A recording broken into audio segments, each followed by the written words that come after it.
இந்த காலத்துல நல்லதை சொல்றவங்களே நாட்டுல கொஞ்சம் பேர் தான்டா.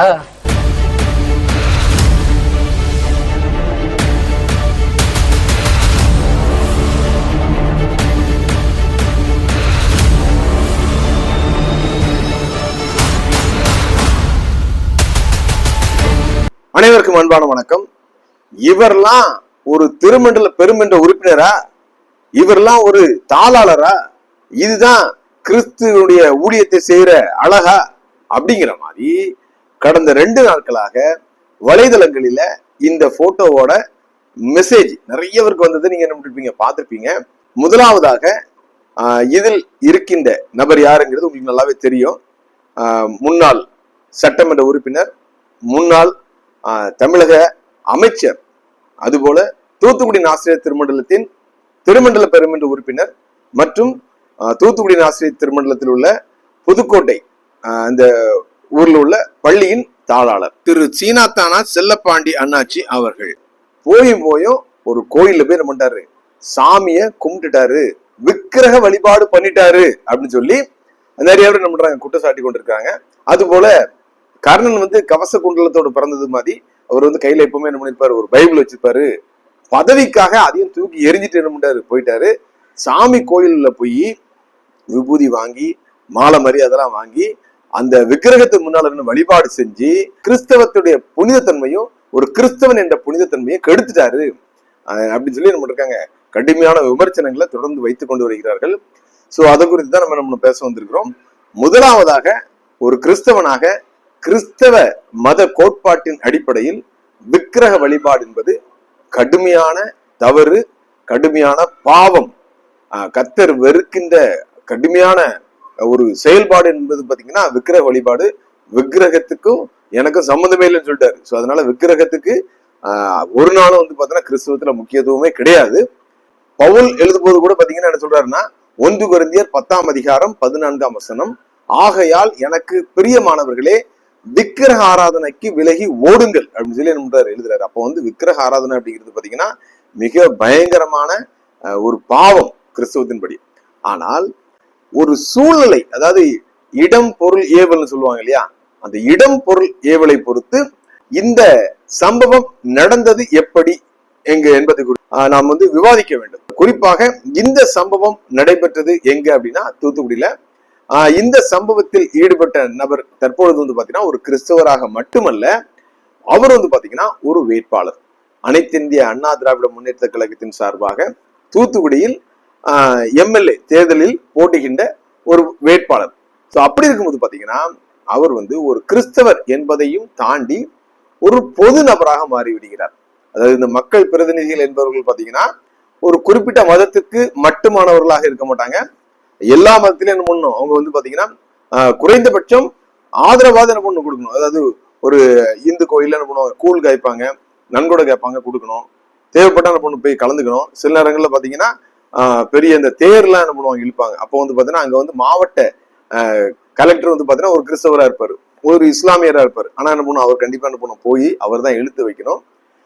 அது போல பாத்தீங்கன்னா இந்த அரசியல் கட்சியிலையும் பாத்தீங்கன்னா முன்னாள் முதலமைச்சர் ஜெயலலிதா அவர்கள் பாத்தீங்கன்னா ஒரு இந்து பிராமண குடும்பத்தை சேர்ந்தவராக இருந்தாலும் என்ன பண்ணுவாங்க, அவர் முஸ்லிம்கள் பண்டிகையிலையும் போய் என்ன பண்ணுவாங்க, அந்த கூழ் குடிக்கிறதுக்கு போவாங்க. அது போல பாத்தீங்கன்னா நமது கிறிஸ்துமஸ் ஃபங்க்ஷன்ல என்ன பண்ணுவாங்க, கேக்க வெட்டுவாங்க.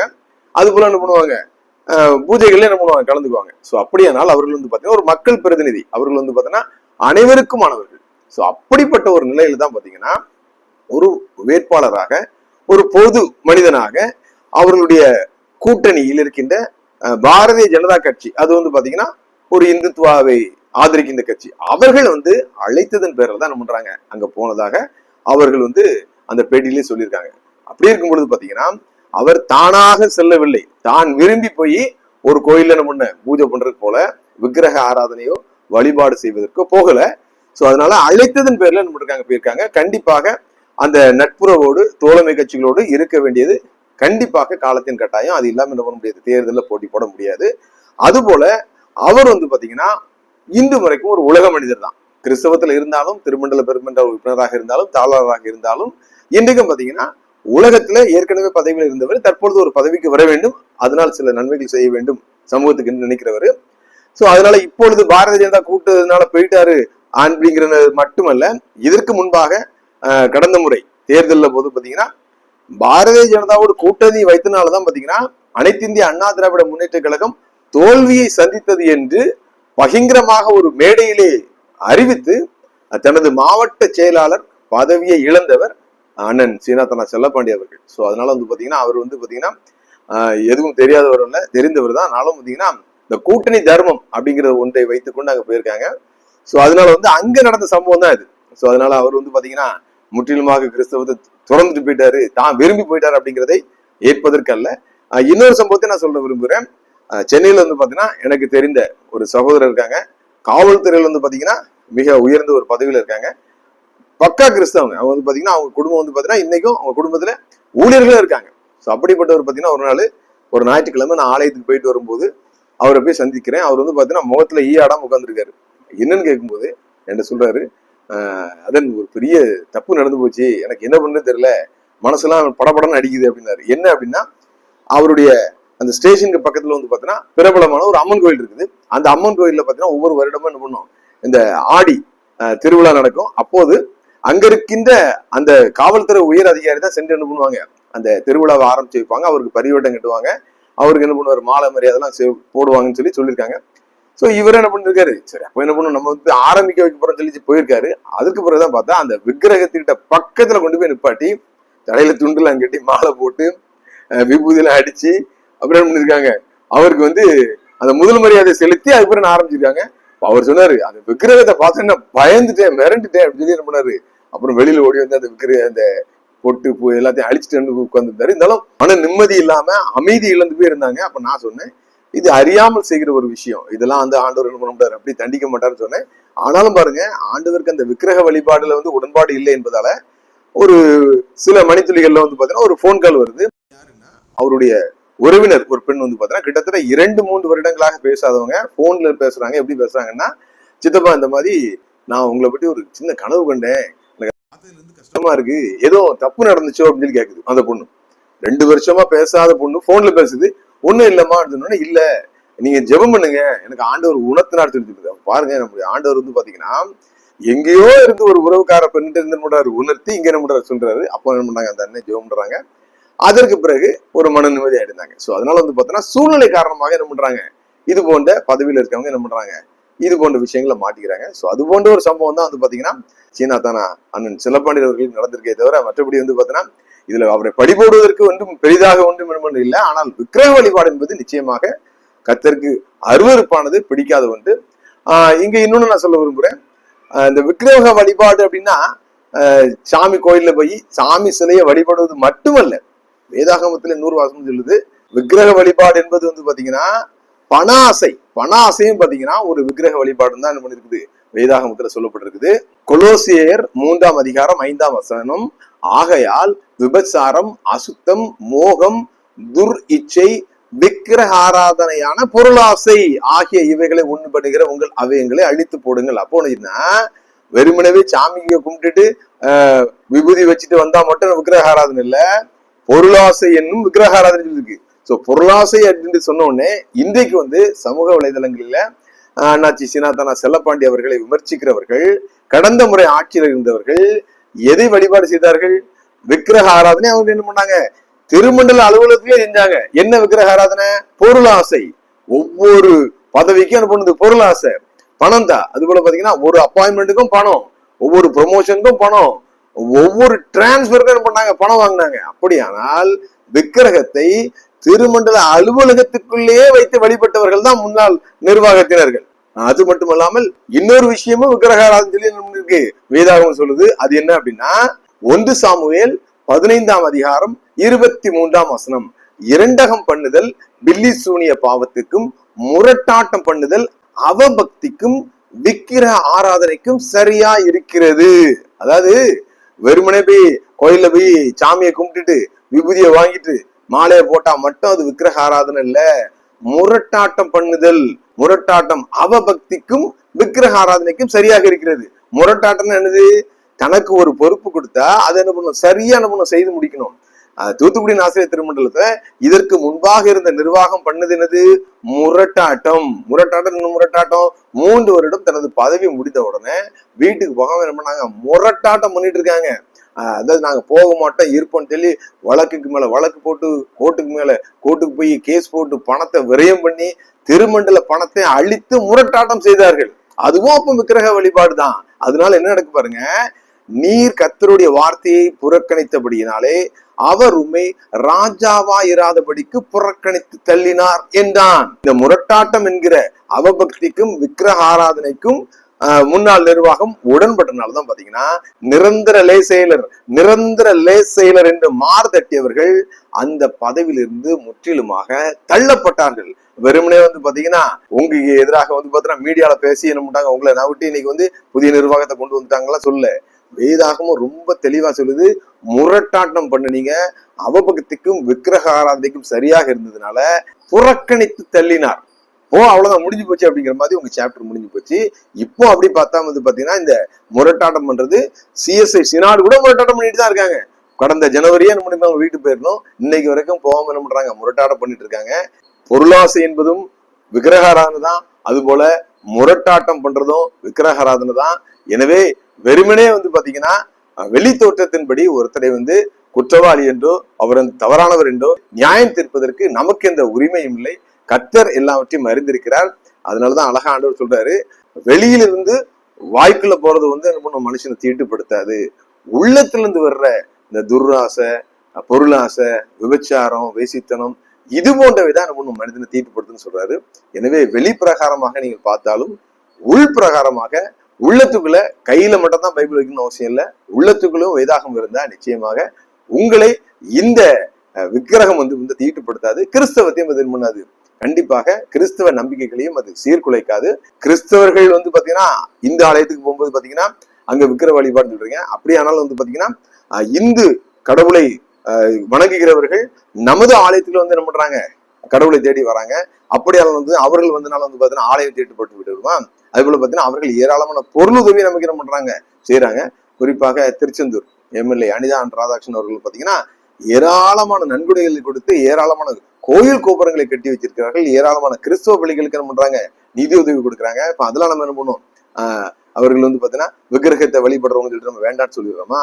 யோசிச்சு பார்க்கணும். அது போல பாத்தீங்கன்னா மிகப்பெரிய ஊழியக்காரர் அண்ணன் மோகன் சி லாசஸ் அவர்கள் கடந்த சில நாட்களுக்கு முன்னால என்ன பண்றாரு, திருச்செந்தூர் தொகுதியின் பாரதிய ஜனதா கட்சி வேட்பாளர் என்ன பண்றாங்க, அண்ணன் மோகன் சி லாசஸ் அவர்களை சென்று பார்க்கும் பொழுது அவர்களுக்கும் ஜெபம் செய்து ஆசி கொடுத்து அனுப்புறாங்க. எனவே அவர் விக்கிரகத்தை வழிபடுவாரு, ஒளிக்கும் இருளுக்கும் சம்பந்தம் ஏது, நீங்க வணங்குற சாமிக்கும் நாங்க கும்பிடுற சாமிக்கும் சம்பந்தம் சொல்லிட்டு அவர் நம்மள விரட்டி விடல.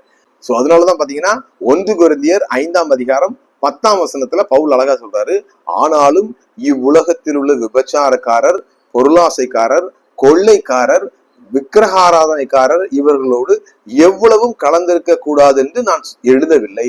அப்படியானால் நீங்கள் உலகத்தை விட்டு நீங்கி போக வேண்டியதாயிருக்குமே.